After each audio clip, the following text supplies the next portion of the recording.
والذين معه أشداء على الكفار رحماء بينهم تراهم ركعا سجدا يبتغون فضلا من الله ورضوانا صدق الله العظيم وصدق رسوله النبي الكريم إن الله وملائكته يصلون على النبي يا أيها الذين آمنوا صلوا عليه وسلموا تسليما اللهم صل على سيدنا ومولانا محمد وعلى آل سيدنا ومولانا محمد وبارك وسلم بے پایہ حمد و ثنا خالق جم ازل اللہ رب العالمین جل جلالہ کی بعد ازاں کروڑوں درود و سلام محسن انسانیت سرور انبیاء تاجدار مدینہ حضور سیدنا آقا علیہ الصلوۃ والسلام کی ذات اقدس پر کہ جن کے وسیلہ جلیلہ سے اللہ تعالیٰ نے یقین متین عطا فرمایا. یہ ذی الحج کے آخری ایام ہیں اور سیدنا عثمان غنی رضی اللہ تعالیٰ عنہ کی شہادت 18 ذی الحج کو ہوئی تھی. اسی حوالے سے ایک دو روایت ذکر کروں گا. سیدنا عثمان غنی رضی اللہ تعالیٰ عنہ کو اللہ رب العالمین جل جلالہ نے بڑا نرم دل عطا فرمایا تھا اور اسی طرح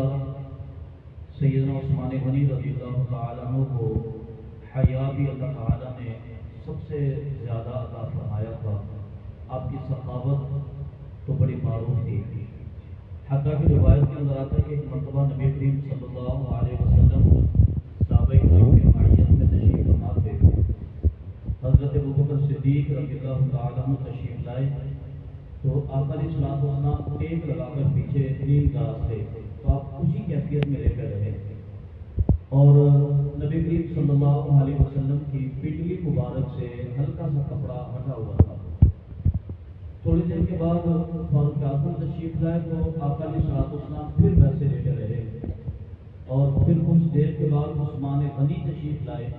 تو نبی کریم صلی اللہ علیہ وسلم سیدھے ہو کر بیٹھے اور آپ نے اپنی پنڈلی پر اپنے کپڑے کو بھی درست فرما لیا. صحابہ کرام نے تعجب سے حضور کی بارگاہ میں عرض کیا تو آقا علیہ السلام نے فرمایا کہ عثمان تو وہ ہے جس سے فرشتے بھی حیا کرتے ہیں. عثمان تو وہ ہے کہ جس سے فرشتے بھی حیا کرتے ہیں. اور حضرت عثمان غنی رضی اللہ تعالیٰ عنہ کی سخاوت و زمانے میں مشہور تھی جس کی وجہ سے ان کو عثمان غنی کا لقب بھی ملا. حضرت عثمان غنی یہ اس دور کی بات ہے کہ حضور کے وصال کے بعد سیدنا ابوبکر صدیق رضی اللہ تعالیٰ عنہ خلیفہ تھے تو ایک دور دراز کے علاقے سے ایک بندہ ابوبکر صدیق کی بارگاہ میں آیا اور آ کر کہنے لگا کہ اے ابوبکر آپ امیر بھی ہیں اور امیر بھی ہیں, امیر المؤمنین بھی ہیں, اس حوالے سے بھی امیر ہیں, اللہ نے آپ کو مال و دولت بھی دیا ہے, آپ امیر بھی ہیں, تو میرے اوپر قرض ہے اور بہت زیادہ قرض ہے, میں خود اتار نہیں سکتا, تو میری خواہش ہے کہ آپ میری کچھ مدد کریں.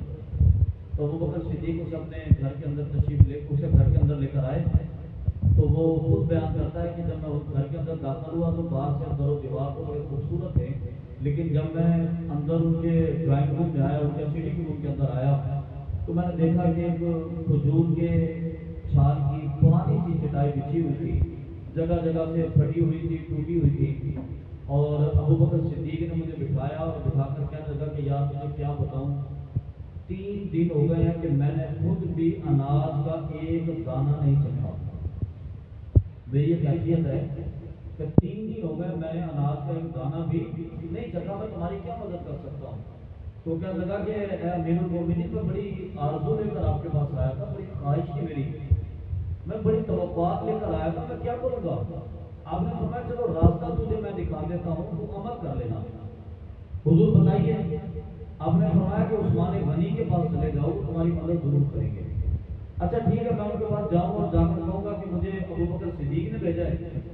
آپ نے فرمایا نہیں, اس کو یہ بتانے کی ضرورت نہیں ہے کہ مجھے ابوبکر نے بھیجا ہے,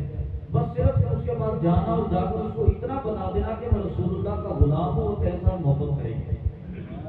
صرف اتنی بات بتا دینا کہ میں حضور کا غلام ہوں, میں مسلمان ہوں, میں کلمہ گو ہوں, تو صرف اتنا بتا دینا, میری سفارش وہاں پر پیش کرنے کی ضرورت نہیں ہے. تو وہ کہنے لگا کہ حضور وہ مجھے جانتے تو نہیں ہیں، وہ پوچھیں کہ تم کہاں سے آئے ہو، اچھا پھر وہ میرے اسلام کے بارے میں بھی تحقیق کریں گے، وہ تفتیش کریں گے، تو میں کیا جواب دوں گا؟ آپ نے فرمایا دیکھیے وہ کوئی تفتیش نہیں کریں گے، اور تم جا کر صرف ہمیں بتائے گا نا کہ میں حضور کا غلام ہوں، حضور کے دین میں داخل ہوں، تو تیرے ساتھ محبت کے ساتھ پیش آئیں گے، کوئی تفتیش نہیں ہوگی، کوئی تحقیق نہیں ہوگی، بلکہ صرف جا کے اتنا بتا دینا۔ وہ کوئی آج کے دور کے مسلمان تھوڑی تھے کہ کسی کی 10 روپے کی مدد کرنی ہو تو 90 روپے کی باتیں ان کو سنائی جاتی ہیں۔ ایک بندہ مدد لینے کے لیے آ جائے تو 4 بندے فوٹو کھڑے ہو کر اس کے اندر بناتے ہیں، اور صبح سے لے کر شام تک جو ہے میڈیا کے اندر اس کے اعلانات ہوتے ہیں، بلکہ مدد کرنے سے پہلے کسی نے زکوٰۃ تقسیم کرنی ہوتی ہے نا، کسی نے کچھ صدقہ دینا ہوتا ہے، تو 4 دن پہلے میڈیا کے اندر اشتہارات چلتا ہے کہ فلانے سردار صاحب جو ہے، فلانے صاحب جو ہے نا حاجی صاحب اپنے گھر کے اندر فلاں پہ راشن تقسیم کریں گے۔ سوشل میڈیا پر باتیں ہوتی ہیں، انٹرنیٹ پر باتیں ہوتی ہیں، ٹی وی پر باتیں ہوتی ہیں، اور پھر اس کے بعد جا کر جب میڈیا کی ٹیم پہنچ جاتی ہے، جب ویڈیو بنانے والے پہنچ جاتے ہیں، فوٹوگرافر پہنچ جاتے ہیں، تو پھر جناب بندر سے نشیب بناتے ہیں، اور بعد لمبی لائن لگی ہوتی ہے، لمبی لائن لگی ہوتی ہے سوشل میڈیا پر تصویریں بنانے کے لیے، 4 فوٹوگرافر کھڑے ہوتے ہیں، اور ایک 5 کلو کا تھیلا دینے کے لیے 6 بندے ہاتھ بڑھا کر اس کو دیتے ہیں۔ ایک 5 کلو کا تھیلا دینا ہوتا ہے، وہ 6 بندے اس کو ہاتھ میں پکڑ کر اسے غریب اور مجبور کو دے رہے ہوتے ہیں، اس کی تصویریں بنا کے سوشل میڈیا پر اس کو بیچ رہے ہوتے ہیں، کیونکہ آج کے لوگ تو مسلمان تھوڑی تھے۔ فرمایا اس کو بتانے کی ضرورت بھی نہیں ہے کہ میں ابو بکر صدیق کی طرف سے آیا ہوں، اور اس کو ثبوت پیش کرنے کی ضرورت بھی نہیں ہے کہ میں مسلمان ہوں، کوئی دلیل دینے کی عادت نہیں ہے، بس صرف تم جاؤ، جا کر اپنا مدعا پیش کرو۔ اب وہ بندہ ابو بکر صدیق کے گھر سے نکلا، حضرت عثمان غنی رضی اللہ تعالیٰ عنہ کے دروازے پر پہنچا نا، دروازہ کھٹکانے سے پہلے اب اس نے کنڈی کا ہاتھ پہنچایا تھا، گھر کے اندر سے بولنے کی آواز آئی، اس نے سنا کہ حضرت عثمان غنی بڑے جلال کے عالم میں اپنے بچوں کو ڈانٹ رہے تھے۔ کس بات پہ ڈانٹ رہے تھے؟ آپ اپنے بچوں کو ڈانٹ رہے کہ تم لوگ اتنی عیاشی کرتے ہو کہ دودھ کے اندر تم نے شہد ملا کر پی رہے، بھی پینا ہے تو خالی دودھ پی لو یا شہد پی لو، یہ دولت اس لیے ہے کہ تم اس کو دودھ کے اندر شہد ملا کر پیتے ہو۔ تو بندہ کہتا ہے کہ میں نے سوچا کہ یار جو بندہ دودھ کے پیالے کے اندر ایک چمچ شہد کا پیالہ، ایک چمچ شہد کا ملانے سے ناراض ہو رہا ہے، وہ میری کیا مدد کرے گا؟ میری بہت بڑی ضرورت ہے، میں تو بہت بڑا مقروض ہوں۔ لیکن چلو ابو بکر صدیق نے بھیجا ہے، بات کر کے دیکھ لیتے ہیں۔ دروازہ کھٹکایا، حضرت عثمان غنی نکلے، حضرت عثمان غنی اس کو لے گئے اپنے ڈرائنگ روم میں بٹھایا، سیٹنگ روم میں۔ آپ نے سب سے پہلے تو اس کی تواضع کی، وہ کہتا ہے کہ میں نے تعجب سے دیکھا کہ ایک دودھ کا پیالہ میرے پاس پیش کیا گیا، اور اس دودھ کے پیالے کے اندر شہد مکس کیا ہوا تھا۔ میں بڑا حیران ہوا کہ یار وہ بندہ جو اپنے بچوں کو، وہ لگتے جگہ جو ہے وہ اپنے بچے پیارے پیارے جن کی خاطر بندہ ساری زندگی محنت مزدوریاں کرتا ہے، ساری زندگی کماتا ہے، وہ بچے جن کی خاطر بندہ پورے زمانے سے لڑنے کے لیے تیار ہو جاتا ہے، تو ان بچوں کو دودھ کے پیالے میں جس بندے نے ایک چمچ شہد کے ملانے دیا تھا، مجھے اس نے پیالے کے اندر شہد ملا کے دیا۔ اب فرماتے ہیں کہ میں نے وہ دودھ پیا، دودھ پینے کے بعد ابھی تھوڑی دیر بیٹھا تھا تو میرے سامنے حلوہ پیش کیا گیا، بھی تواضع 2 میٹھوں کے ساتھ میری کی کہ میں نے حلوہ بھی کھایا، اور اس کے بعد ابھی میری تسلی نہیں ہوئی، میرے دل کے اندر وہی بات تھی کہ یار یہ بندہ میری مدد کر نہیں سکتا۔ تو جب میں نے اپنا مدعا پیش کیا کہ میں بڑے دور کے علاقے سے آیا ہوں، بڑا مقروض ہو گیا ہوں، اور میرے پاس اتنی گنجائش نہیں ہے کہ میں اپنی رقم ادا کر سکوں، تو وہ کہتے ہیں کہ میں نے اتنی بات کی کہ آپ نے مجھے فرمایا کہ خاموش ہو جاؤ۔ آپ نے اپنے غلام کو بلایا اور فرمایا کہ اس بندے کے لیے کچھ زادرہ تیار کیا۔ تھوڑی دیر کے بعد ان کا غلام آیا، اس کے پاس ایک اونٹ تھا، اونٹ کے اوپر کچھ کپڑے رکھے ہوئے تھے، کچھ سامان رکھا ہوا تھا، اور ایک تھیلی اشرفیوں کی تھی۔ کہنے لگا کہ میں ابھی بولنے لگا تھا تو عثمان غنی نے پہلے مجھ سے کہا کہ اسی اندر میں نے 6000 اشرفیاں رکھی ہیں۔ کہتا میں حیران ہو گیا کہ میری ضرورت 3000 اشرفیوں کی تھی۔ کتنی تھی؟ صرف 3000 کی، اور مجھے بڑا بوجھ محسوس ہوتی ہے کہ 3000 اشرفیاں میں کیسے دے سکتا ہوں۔ تو لیکن عثمان غنی نے جو مجھے بوری دی نا اشرفیوں کی، فرمایا کہ اس کے اندر 6000 اشرفیاں اپنا قرض بھی ادا کر لینا اور آئندہ کے لیے کوئی کاروبار بھی کر لینا۔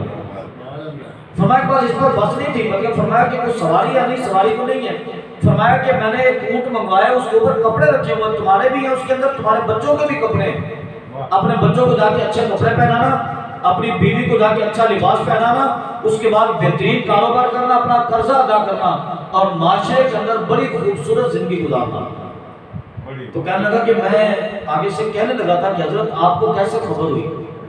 آپ کو کیسے خبر ہوئی؟ میں نے تعجب سے پوچھا کہ میں نے تو نہیں بتایا کہ مجھے 3000 اشرفیاں چاہیے۔ تو میں نے ان سے بڑی عاجزی کے ساتھ، بڑی محبت کے ساتھ میں نے کہا جی جزاک اللہ، اللہ آپ کو جزاک خیر عطا فرمائے۔ کہنے لگے حضرت عثمان غنی کہ نہیں مجھے دعائیں نہ دو، دعائیں جا کے ابو بکر صدیق کو دو جس نے تجھے یہ راستہ دکھا دیا۔ اللہ سبحان اللہ، نہیں مجھے دعا نہیں دو، دعا جا کے دو ابو بکر صدیق کو جس نے تجھے یہ راستہ دکھایا، تو یہاں تک پہنچا، اور بلکہ تو میرے لیے کیا دعائیں کرے گا، میں تیرے لیے دعا کرتا ہوں کہ تو یہاں تک پہنچا اور مجھے سخاوت کا موقع ملا، اور میں اللہ رب العالمین کی بارگاہ میں یہ سخاوت کر کے مقرر ہو گیا۔ نعرہ تکبیر، نعرہ تکبیر، نعرہ رسالت، نعرہ حیدری۔ بھی شکریہ تو مجھے ادا کرنا چاہیے، شکریہ تو مجھے ادا کرنا۔ ہماری خواہش ہوتی ہے کہ ہم کسی کو 10 روپے دے دیں نا، وہ بندہ پوری زندگی میرا محتاج بن کے رہے، پوری زندگی جہاں سے بھی گزر کے مجھے سلام کرے، جہاں بھی میرا سامنا ہو جائے وہ جھک جھک کے مجھے نیاز پیش کرے، کیونکہ میں نے اس کو 10 روپے دیے تھے۔ میں نے رمضان میں راشن کا تھیلا اس کو دیا تھا، میں نے اس کی تھوڑی سی مدد کی تھی۔ ہم چاہتے کہ پوری زندگی، لیکن عثمان غنی کا میسج تھا، آپ نے فرمایا نہیں تجھے میرا شکریہ ادا کرنے کی کیا ضرورت ہے، بلکہ میں تیرا شکریہ ادا کرتا ہوں کہ تو یہاں تک پہنچا اور میں نے اللہ کے دیے ہوئے مال کو اللہ کی راہ میں خرچ کیا، اور میں اللہ کی بارگاہ میں اللہ کا معبود ہو گیا۔ تو یہ حضرت عثمان غنی رضی اللہ تعالیٰ عنہ کی سخاوت تھی۔ سخاوت کریں اللہ رب العالمین کی بارگاہ میں۔ اللہ نے جو رزق دیا نا، قرآن پاک میں فرمایا کہ وہ مما